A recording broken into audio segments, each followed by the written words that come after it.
Conditional expectation.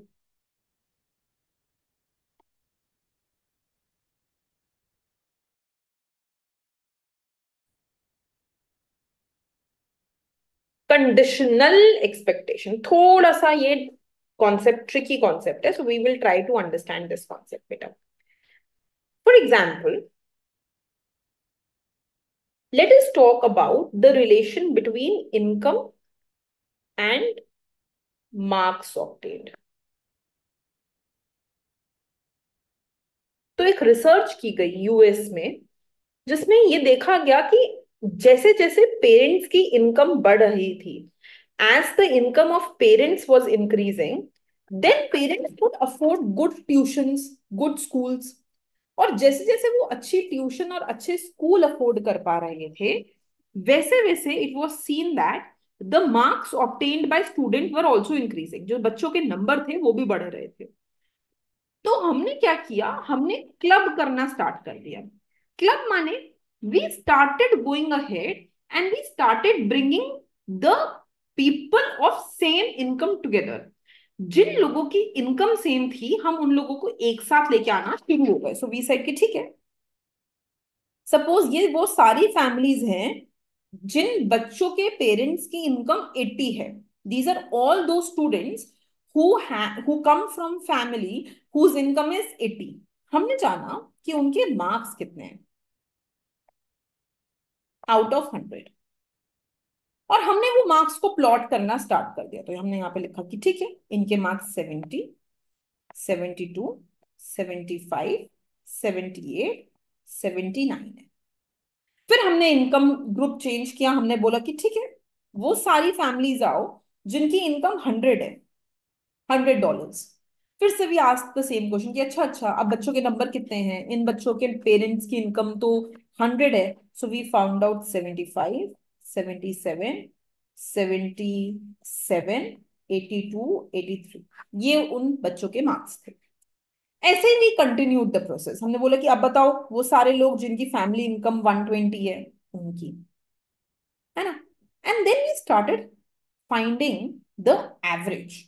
But जब हमने वो एवरेज निकाला, when we found out that average, हमने within that family income group निकाला। माने मैंने निकाला कि इन बच्चों के एवरेज मार्क्स कितने हैं। बट एक कॉमनैलिटी है, there is something which is common between these students. And what is the commonality बेटा, क्या कॉमन इन बच्चों में? That they have the same income group, वो सब पेरेंट्स की इनकम बराबर की है, दैट इज 80। तो एक तरीके से हम बोल रहे हैं कि हमें बताओ what is the expected. Expected means average marks of students given कि इनकी जो इनकम लेवल है वो 80 की है। सिर्फ इन बच्चों के एवरेज मार्क्स लो जो एक ही ग्रुप को बिलोंग करते हैं। And when we started finding out the marks, तो यहाँ पे मार्क्स निकालने के लिए हम क्या करेंगे बेटा, कैसे एक्सपेक्टेड निकालेंगे? 70 प्लस 72 प्लस 75 प्लस 78 प्लस 79। तो how do you find average? आप सबको सम करते हो, you add everything together, divide by 5, है ना। यहाँ पे you will get some number बेटा। Let me just take out my calculator.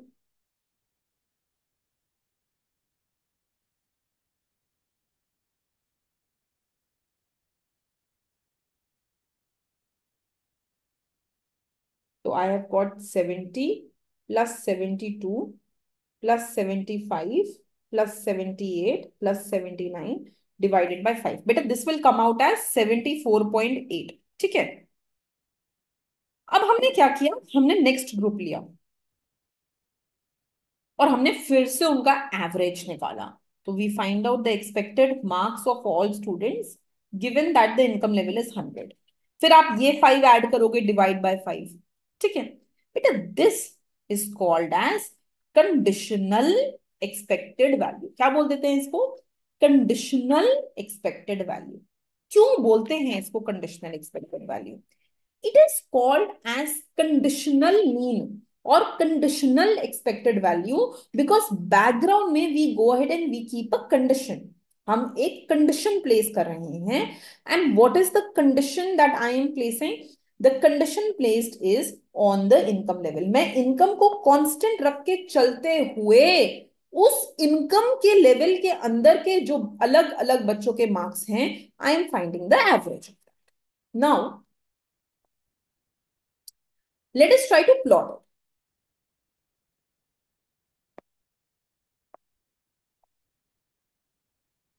सो यहां पे बेटा मार्क्स, सॉरी, इनकम, हियर बेटा मार्क्स।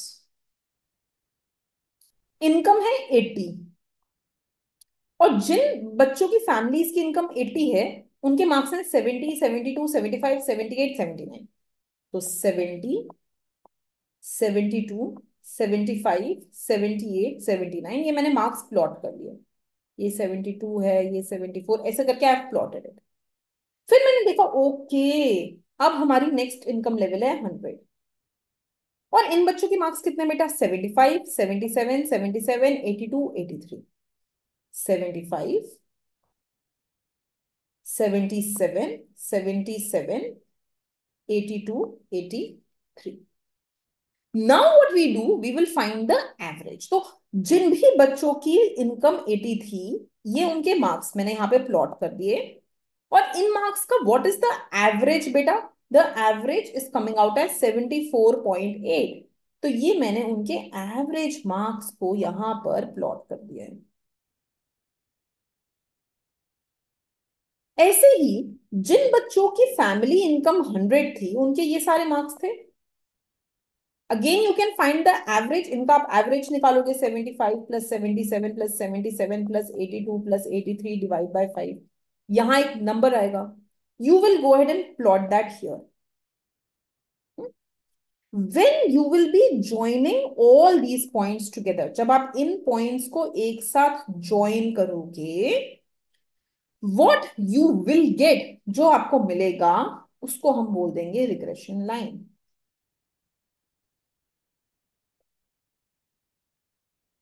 तो a regression line basically is plotting all these points together. जो भी हमारे एवरेज हैं, जो भी हमारी कंडीशनल वैल्यूज हैं, when we join them together, जब हम उनको एक साथ जॉइन करते हैं, what we get is called as a regression line.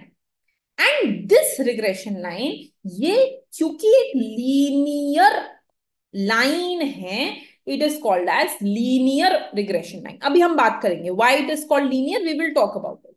But अभी के लिए ये समझो कि इसको हमने एक रिग्रेशन लाइन बोला। सो जो हमारी रिग्रेशन लाइन है बेटा,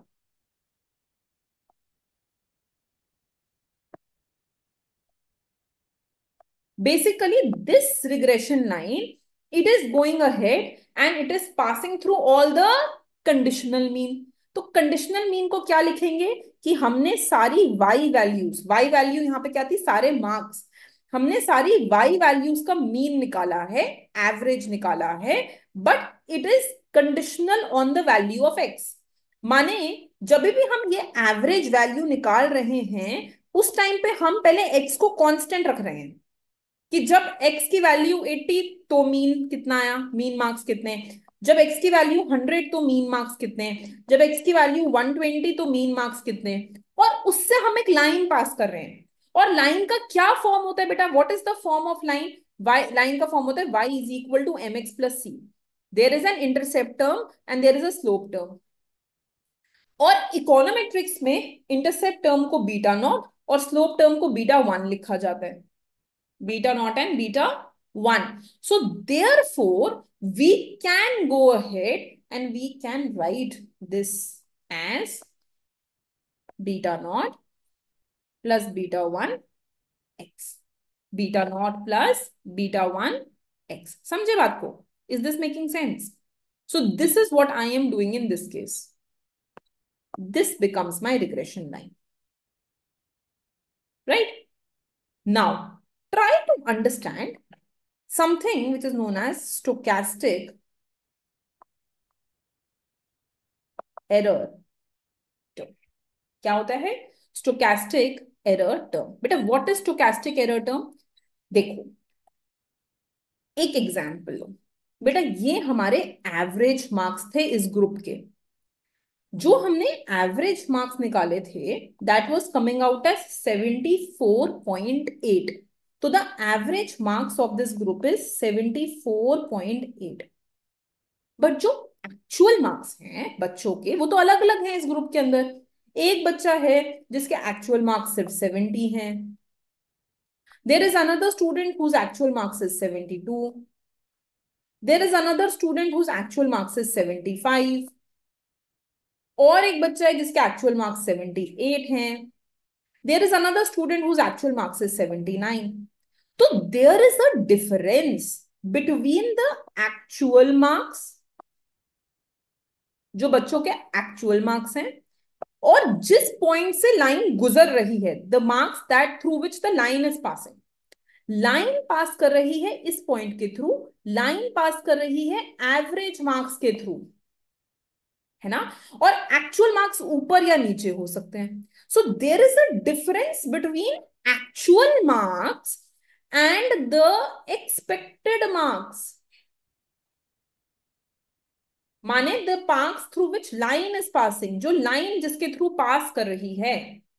this gap between actual and expected, ये जो हमारा गैप है एक्चुअल और एक्सपेक्टेड के बीच का, दिस गैप बेटा, this is known as the error. इसको क्या बोल देते हैं हम? एरर। समझ रहे हो? So we go ahead and we represent error term by UI या ऐसे। ये दोनों ही टर्म्स एरर को रिप्रेजेंट करते हैं।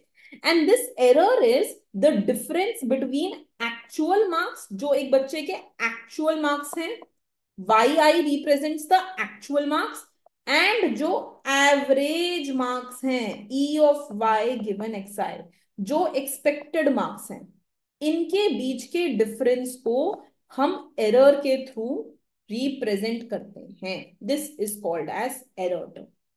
ठीक है। Now what I can do ना, अगर मैं इसको इधर ले जाऊं, if I just get this here, तो हमारे पास आ जाएगा कि Y I is equal to E of Y given X I plus U I. तो ये क्या कह रहा है? ये बोल रहा है कि देखो, किसी को भी अगर एक्चुअल वैल्यू निकालनी है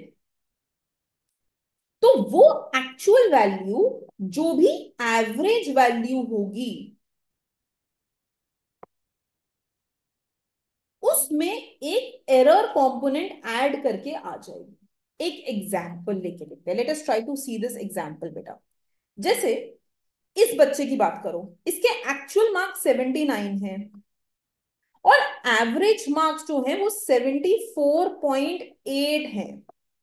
तो बेटा what is the difference between the two? क्या डिफरेंस आ रहा है? 4.2 का डिफरेंस जो आ रहा है वो एरर है ना। तो हम ये कह सकते हैं ना कि इस बच्चे के एक्चुअल मार्क्स ये एवरेज मार्क्स प्लस 4.2 हो गया। तो this is my error term. ऐसे ही बेटा let us try to see this one. इस वैल्यू को देखो। इस बच्चे के एक्चुअल मार्क्स 70 हैं और जो एक्सपेक्टेड मार्क्स हैं वो 74.8 हैं। एवरेज मार्क्स 74.8 हैं। तो फर्स्ट स्टूडेंट के लिए वी कैन से ना कि उसके जो एक्चुअल मार्क्स हैं वो एक्सपेक्टेड मार्क्स -4.8 हो गया। तो in this case the error term is negative बेटा। फर्स्ट स्टूडेंट के लिए जो एरर टर्म है वो नेगेटिव है और जो लास्ट स्टूडेंट है उसके लिए एरर टर्म पॉजिटिव है। राइट? तो this error term that we are talking about, हम जो इस एरर टर्म की बात कर रहे हैं, this error term it can B positive और नेगेटिव। मतलब जो एक्चुअल वैल्यू होगी वो एक्सपेक्टेड वैल्यू से ज्यादा भी हो सकती है, कम भी हो सकती है। This was my expected value बेटा। राइट? एक्चुअल वैल्यू उससे ज्यादा भी हो सकती है, कम भी हो सकती है। Right? It can be more और less than the actual value. समझ रहे हो? So this becomes my error term. इसको हमने एरर टर्म बोल दिया। राइट? ओके बेटा। तो now try to understand that this part, ये जो हमारा पार्ट है, इसको हम बोल देते हैं डिटरमिनिस्टिक कंपोनेंट।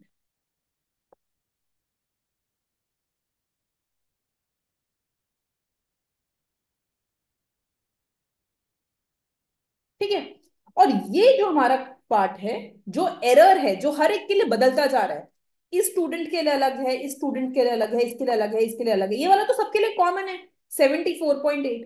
बट जो एरर कंपोनेंट है वो इस स्टूडेंट के लिए 4.2 था और इसके लिए -4.8।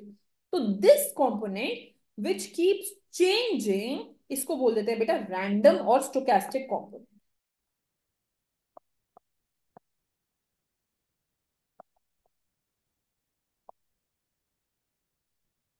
It is called as random or stochastic component. So we can go ahead and say that yi has two components. दो component है yi के, एक है fixed, एक है random. Fixed को deterministic बोल देते हैं, random is called as stochastic. This is also called as non-stochastic. इसको हम नॉन डिटरमिनिस्टिक भी बोलते हैं, राइट। तो ये जो हमारा डिटरमिनिस्टिक कंपोनेंट है या नॉन स्टोकेस्टिक कंपोनेंट है, this is this part E of Y given X I, और ये है हमारा एरर कंपोनेंट। बेटा another way in which this can be written is by opening e of y given xi. हम e of y given xi को open up कर सकते हैं. So I will get yi is equal to beta 1 plus beta 2 xi.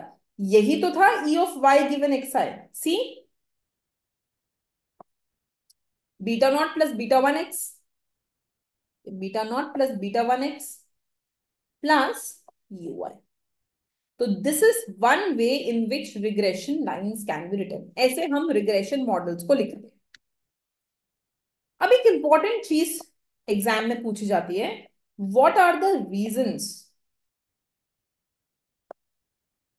For error term. Error term क्यों आ रहा है, why is this error coming. बेटा एरर इसलिए कमिट होता है because there is a chance that we can go ahead and we can omit some variable. जैसे for example अगर मैं बोलूं वाया है हमारा एग्रीकल्चर का productivity,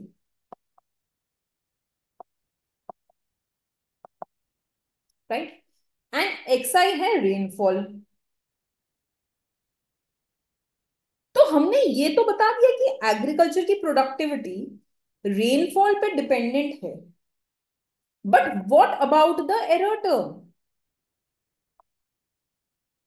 what about factors like pesticide, ये पेस्टिसाइड पे भी तो डिपेंड करेगी.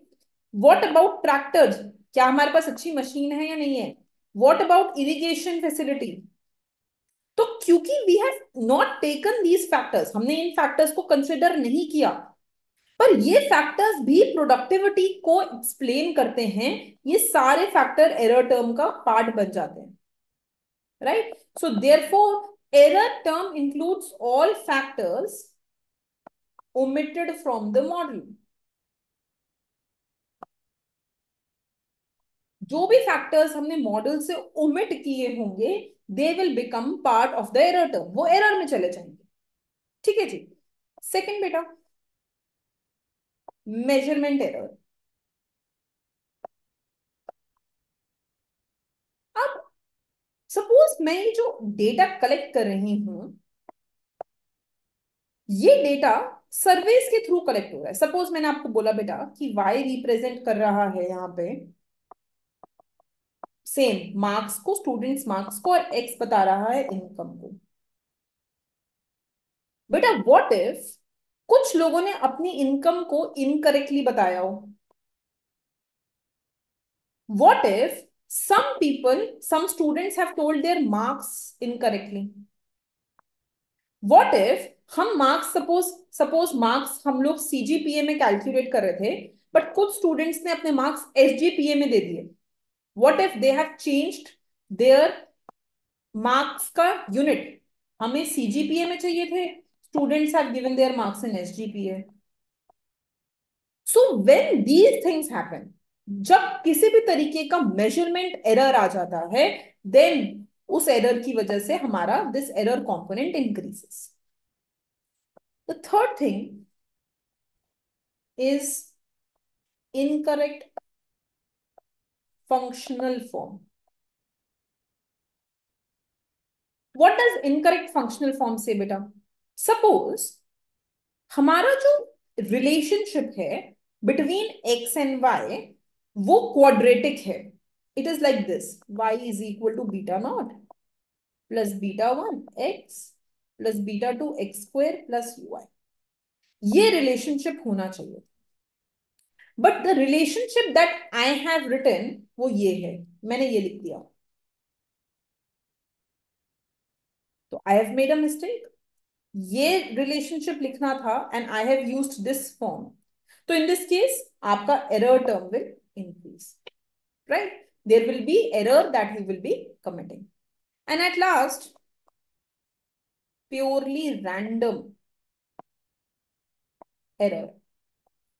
बेटा रिग्रेशन मॉडल हम जिन वेरिएबल्स पे रन करते हैं they are behavioural in nature. उसमें ह्यूमन बिहेवियर इन्वॉल्व होता है.